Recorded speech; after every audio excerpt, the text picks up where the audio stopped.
உண்மையை சொல்லி நன்மையை செய்தால் உலகம் உன்னிடம் மயங்கும். நிலை உயரும் போது பணிவு கொண்டால் உயிர்கள் உன்னை வணங்கும்.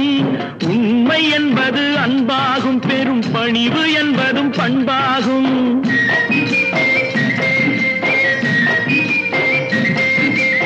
உண்மை என்பது அன்பாகும், பெரும் பணிவு என்பது பண்பாகும். இந்த 4 கட்டளை அறிந்த மனதில் எல்லா நன்மையும் உண்டாகும், எல்லா நன்மையும் உண்டாகும். 6 மனமே 6, அந்த ஆண்டவன் கட்டளை 6.